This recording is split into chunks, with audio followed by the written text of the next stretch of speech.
behalf of Vivekananda Center for Consciousness Studies and Research, VCCSR, and our chief patron, respected Swami Atmapriyananda, Vice Chancellor, Ramakrishna Mission, Vivekananda Educational and Research Institute, Belur, I welcome you all to this virtual assembly and wish you a very good morning. I also take this opportunity to welcome all the esteemed delegates and panelists for the scheduled international one-day webinar. We are now living in an extraordinary time when our external movements are exceptionally restricted. However, at the same time, we are free to travel deep within ourselves as much as we can. Consciousness studies provide abundant scope to do the same. Consciousness seems essentially private and subjective. We know it exists, but we rarely know what it is. It is mysterious and common at the same time. Vivekananda Center for Consciousness Studies and Research, in collaboration with Center for Consciousness Research, CCS, under the aegis of NIMHANS, Bengaluru, has organized a series of webinars on the subject of consciousness titled Consciousness Studies and Research, Ancient and Modern. Today, we begin the first webinar with a host of eminent speakers from the field of sciences and spirituality. We will hear from luminaries who have dwelled in both the world of academia and the world of scientific practices dealing with consciousness. Before we begin the webinar, I will briefly introduce both the centers and the panelists. Vivekananda Center for Consciousness Studies and Research was formed under School of Indian Heritage, Ramakrishna Mission Vivekananda Educational and Research Institute, deemed to be University, Belur, West Bengal, with the objective to pursue deeper exploration into mind and consciousness and integrating them with scientific truths. It is well known that it was Swami Vivekananda who for the first time carried the ancient Indian wisdom of Yoga Vedanta to the Western world and interpreted it in the light of modern scientific knowledge that was available at that time. This created a great sensation in the intellectual circles in the West. This work, initiated by him and received by us as a great legacy, needs to be taken forward by us in a big way, as science and technology have made leaps and strides over the last 100 years, and more since then, and the revolutionary discoveries in physics, mathematics, biological, and neurosciences have come up with astounding truths. Similarly, NIMHANS Bengaluru has formed a Center for Consciousness Research. Consciousness Studies. Okay. Center for Consciousness Studies, whose main objective is to engage in interdisciplinary study and research in neurosciences, integrating and interfacing it with ancient Indian philosophical wisdom, contemplative traditions, wherein there is a rich mine of knowledge on mind, life, and consciousness, and other streams of knowledge like mathematics, physics, computer science, artificial intelligence, cognitive science, psychology, etc. We are eager to have a lasting collaboration with CCS at NIMHANS in Bengaluru and our VCCSR at RKMVERI in Belur in West Bengal through a memorandum of understanding whose draft is under preparation. Meanwhile, we begin our journey with these series of webinars on consciousness studies and research, ancient and modern. For your kind information, after today, we are going to have the second webinar on 22nd August 2020. And the theme is the four yogas, ancient scriptures, and Swami Vivekananda's modern interpretation. Well, I'm now going to introduce the venerated speakers today. The speakers for the day are Swami Sarvapriyananda, Minister in Charge, Vedanta Society of New York, Dr. Bindu M. Kutti, Professor, Department of Neurophysiology, Associate Dean of Basic Sciences and Officer in Charge of CCS NIMHANS, Bengaluru, Dr. P. N. Ravindra, Associate Professor, Department of Neurophysiology, CCS NIMHANS, Bengaluru, Swami Sarvasthananda, Minister in Charge, Ramakrishna Vedanta Center, Bonn End, United Kingdom, Dr. Subroto Chaudhary, Professor of Physiology, West Bengal University of Health Sciences. Dr. Subroto Chattopadhyay, Professor of Physiology, West Bengal University of Health Sciences. Dr. Orkudip Dotto, Assistant Professor, Department of Sports Science and Yoga, RKMVERI. Swami Kaleshananda, Controller of Examination, RKMVERI, and respected Swami Atmapriyananda, Vice Chancellor, RKMVERI. After every presentation, we will appreciate a few questions from the audience. Therefore, without much ado, we begin the program with an invocation and inaugural address by respected Swami Atmapriyananda, Vice Chancellor, RKMVERI. He obtained his MSc and PhD in theoretical physics for his work on elementary particle theory from the University of Madras. He is widely traveled and participates on invitation in conferences, seminars, and symposia in India and abroad. He enjoys talking about themes based on Yoga Vedanta, Ramakrishna Vivekananda philosophy, interface of science and spirituality, consciousness studies as taught in Yoga and Upanishads.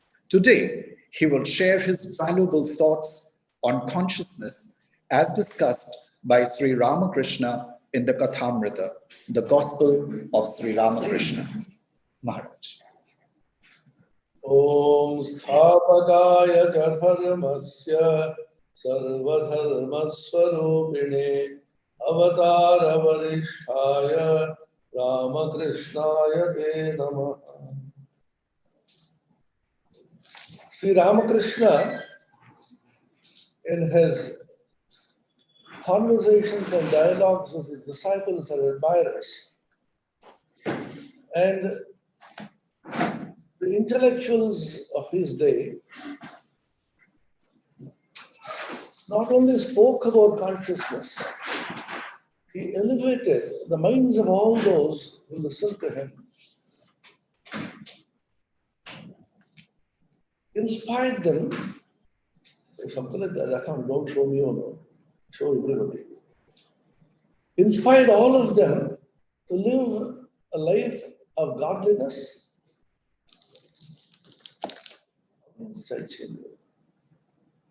They want to see the audience. Audience you cannot see, so in answer.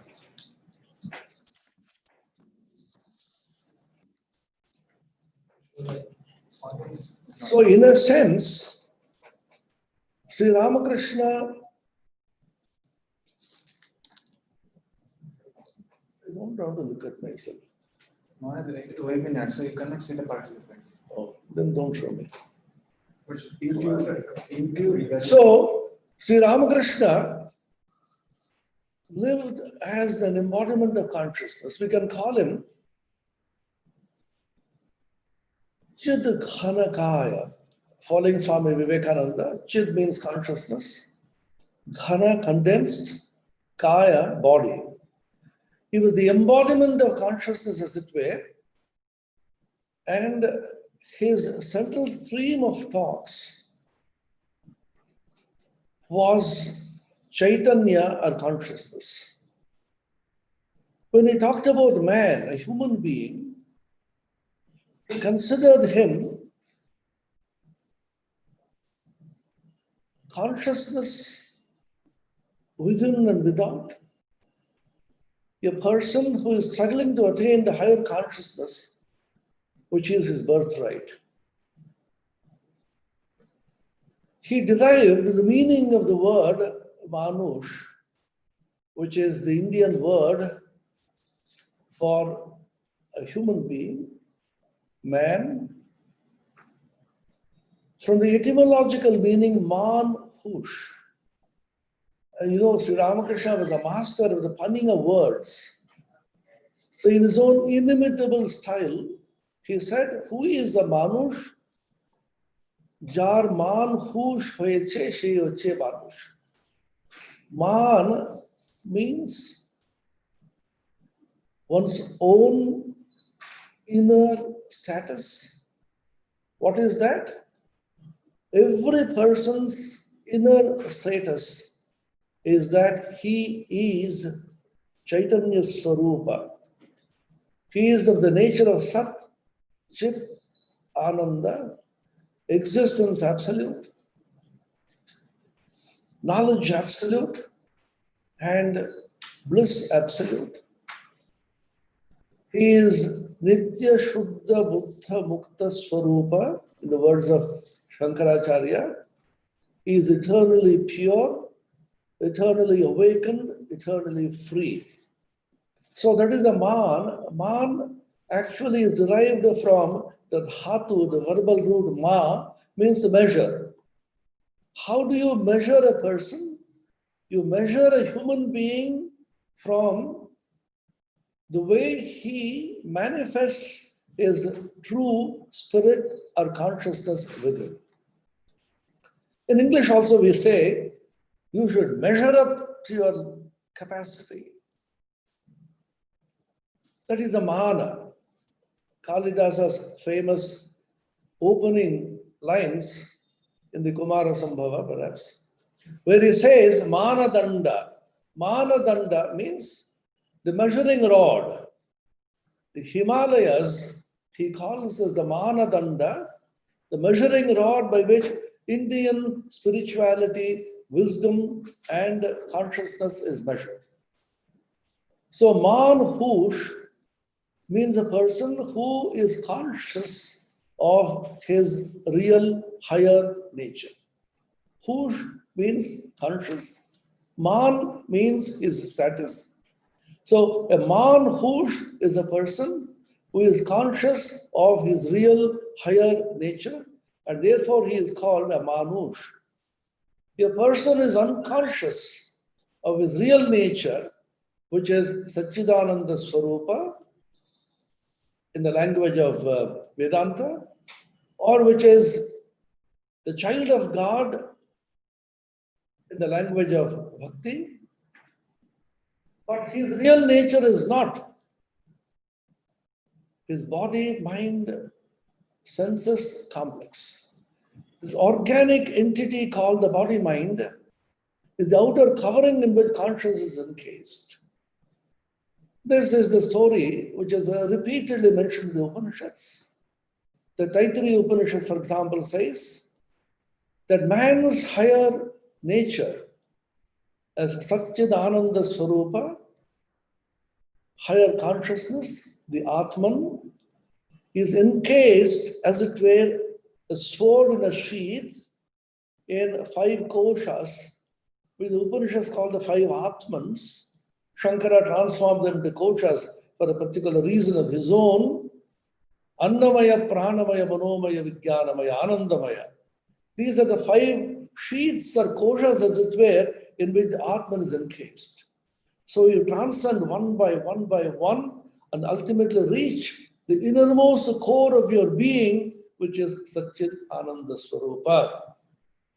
Edadannamaya matmanam adikramya upakramya edad pranamaya matmanam upasangramya edad manomaya matmanam upasangramya edad vijnanamaya matmanam upasangramya edad anandamaya matmanam upasangramya.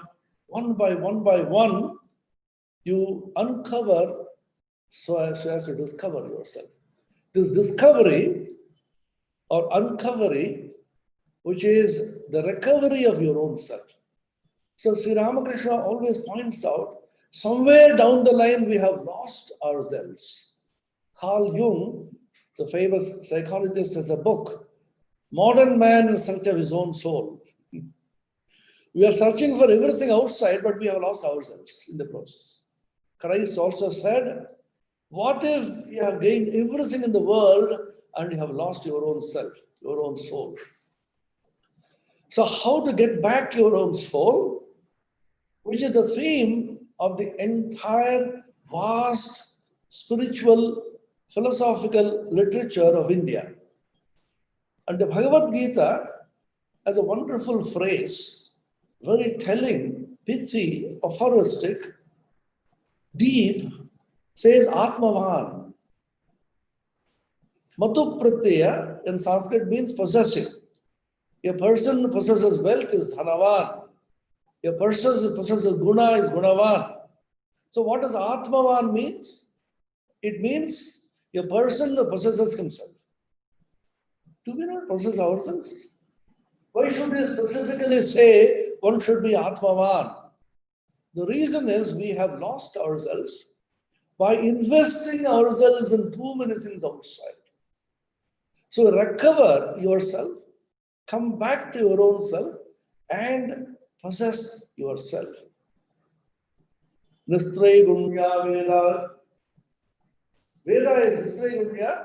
Traigunya Vishaya Veda, Nistraygunyo Bhavarjuna, Nirdvandho Nitya Sattvastho Niryoga Kshema Atmavan. Traigunya Vishaya Veda, Nistraygunyo Bhavarjuna. What is the process? The process is Nitya Sattvastha, established always in Sattva, and become Atmavan. Sri Ramakrishna repeatedly mentions the Kathmrita, and on that historic occasion, the 1st of January, of the very year he passed away, 1886, a Kashipur garden house is very ill, and he imparted to his devotees and disciples the gift of the higher consciousness. Tomadev Chaitanya Hok, that is a great blessing which he gave, which means, may your higher consciousness be awakened. So awakening of higher consciousness, which is dormant in everybody, which Swami Vivekananda called the potential divinity. We are all divine, but we are not conscious of it.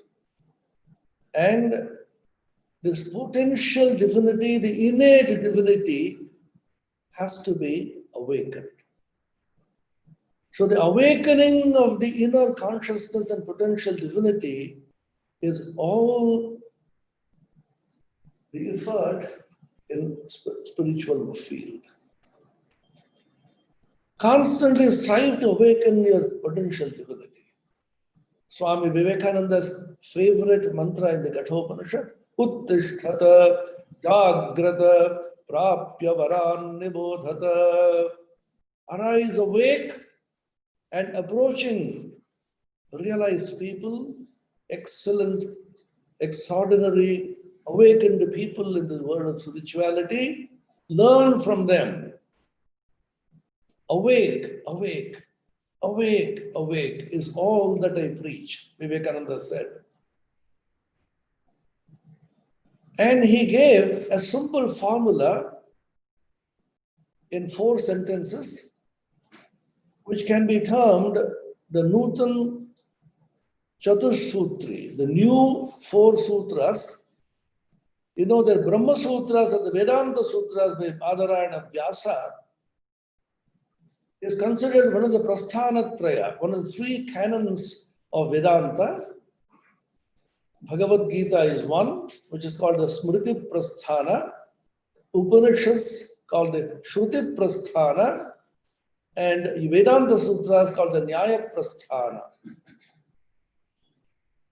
The first 4 sutras are extremely important. They are called Chatursutri.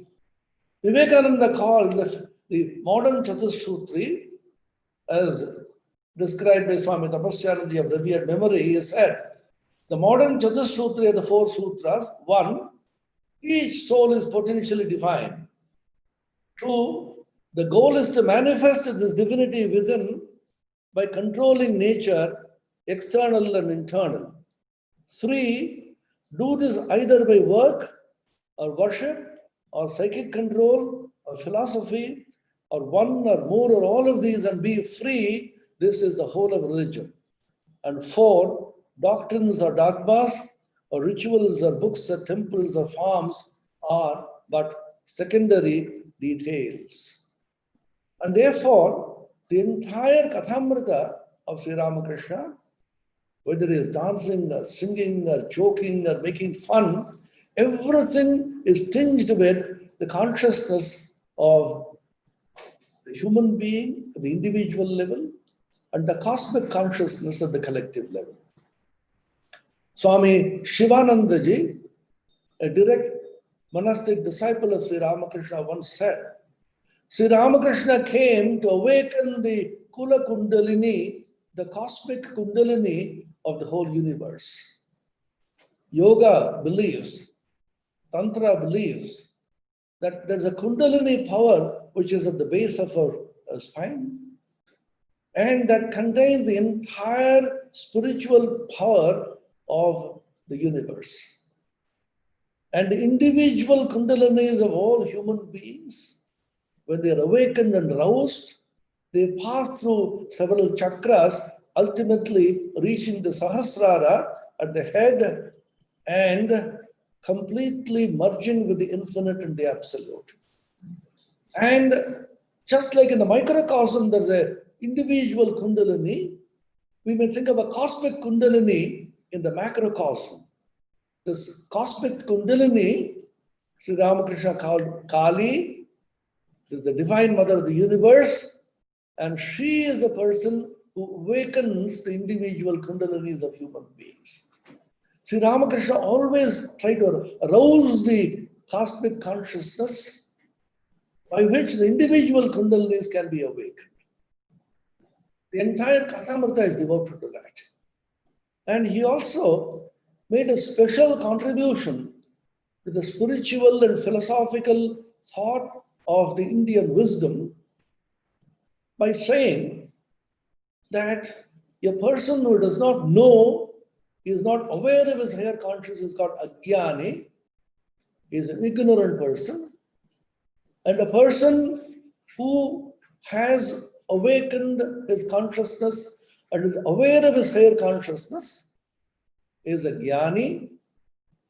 And there is a third category of beings who go beyond even Jnana and having been established in the higher consciousness, having merged in that higher consciousness, becoming one with that higher consciousness as a salt doll would merge in the ocean and become one. By a mysterious power, by the will of God, this salt doll again reforms into a doll, doesn't lose itself totally in the ocean, re-emerges, soaked, interpenetrated, fully having its being in the Chaitanya, in the consciousness, and lives and moves and breathes and sleeps in God. He is saturated.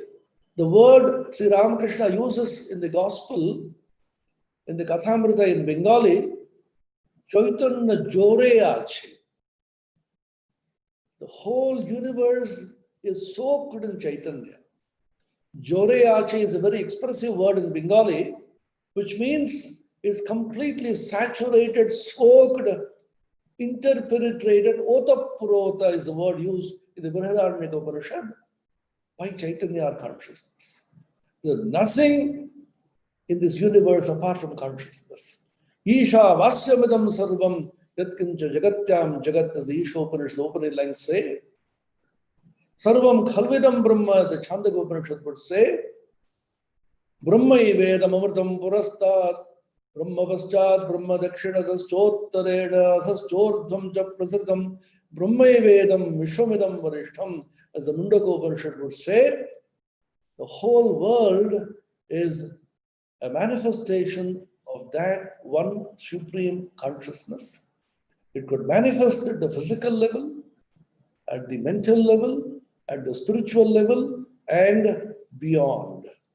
Sri Ramakrishna's another great contribution is this Vijnani, special knowing person, a man with a special knowledge of God, in which he knows the Chaitanya both in its Saguna, Nirguna aspects, qualified and unqualified aspects, Nirupadik and Sopadik aspects, the aspect in which it is limited by adjuncts and an aspect is unlimited, both the finite and the infinite, both the relative and the absolute, both as this as well as that, knowing the entire gamut of consciousness, he remains in any way he likes, and he is a blessing to humanity.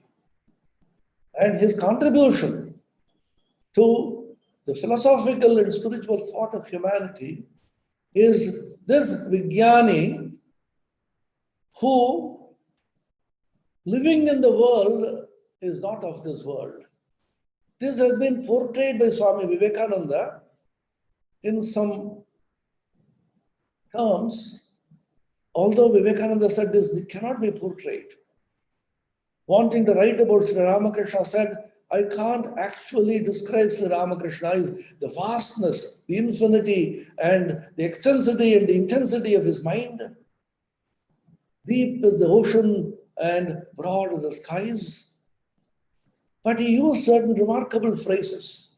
In the Aratrika hymn, which he composed, Nirguna, Gunamaya, Niranjana, Nararupadhara. He is without form, without qualities. At the same time, he is the essence of all qualities. And he is without any touch of the world. At the same time, he is interpenetrating the whole world. Sri Ramakrishna therefore said in the gospel, what Chaitanya is, what God consciousness is, what is the Swarupa, the form of God, cannot be described. And he said, never limit the infinitude of God. Ishwarake kokhono iti korona. Iti means this and not that. Thus far and no farther. You can never say the infinite consciousness is only this and cannot be anything else. He said, Tini Shakar, Tini Nirakar, Shakar Nirakarer Pare, Aro Kotoki. He is with form, he is without form, he is beyond form and formlessness, and how many more things besides. This is Sri Ramakrishna's verdict on what God consciousness means. Consciousness cannot be said to be this or that. And the moment you say it is this or that, it ceases to be consciousness. Consciousness is the eternal subject which can't be objectified. Who can objectify the subject? Vijñātāramare kena vijaniyāt. Brihadaranyaka Upanishad. Who can know the knower? Sarvam atmaiva bhut tatra kenakam pashyet kenakam jakret kenakam vijaniyāt. If everything is only the infinite consciousness called the Atman, who will know the Atman by whom? Who will touch the Atman by whom? Who will realize the Atman by whom? So there is one infinite, vast, indivisible, homogeneous consciousness, which Sri Shankaracharya, Bhagavan Bhashyakara, describes in his famous commentaries in the Bhashyas. Akhanda Vijnana Ekarasa is very fond of the statement. Akhanda, indivisible, Vijnana, consciousness, Ekarasa, homogeneous. And this infinite, indivisible consciousness is what we are. That is the glory of Indian spiritual wisdom called Advaita. And the Advaita does not say that the world should be negated. The entire world is saturated with the same consciousness. The world of your perception, as name and form, is unreal and temporary, changing. And the world which is behind this name and form, which interpenetrates and informs this world of matter, mind, beyond the consciousness. That world, the spiritual world, is the only reality.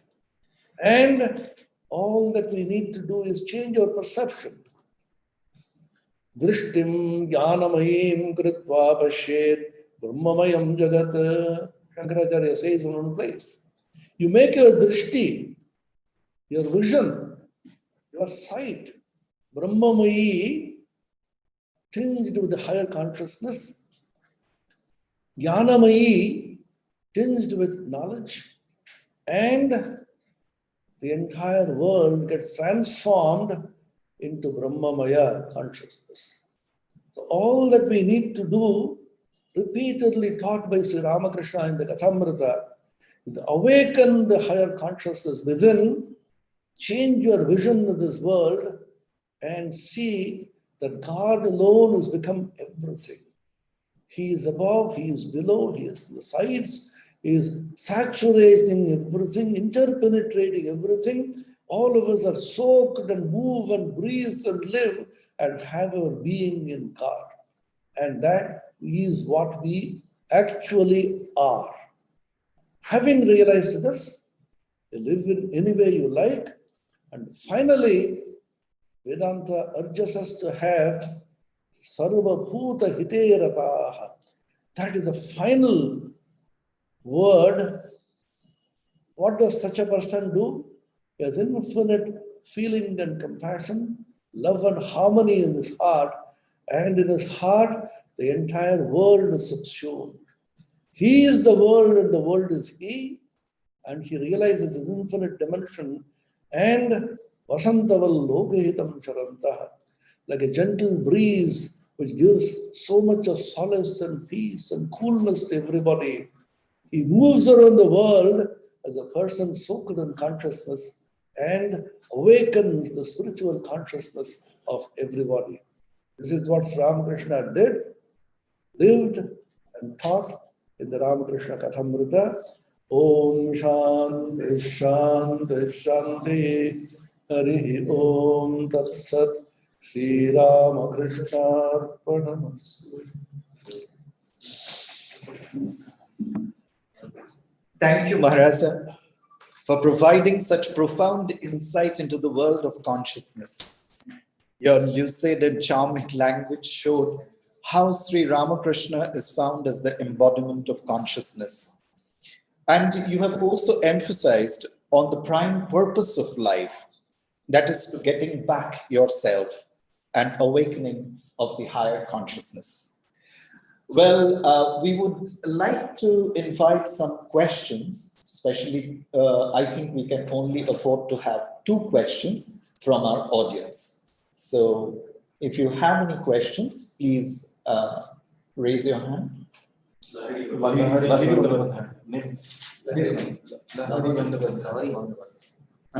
She's asking. Lahiri Bandopadhyay, yes.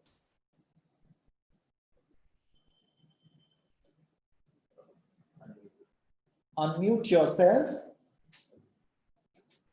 yourself and share your question. Not yourself, your mind.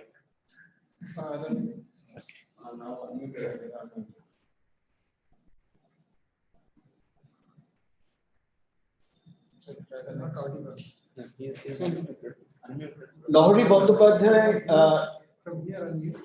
we are unable to hear you, so please, if you can come closer to your microphone and be loud enough.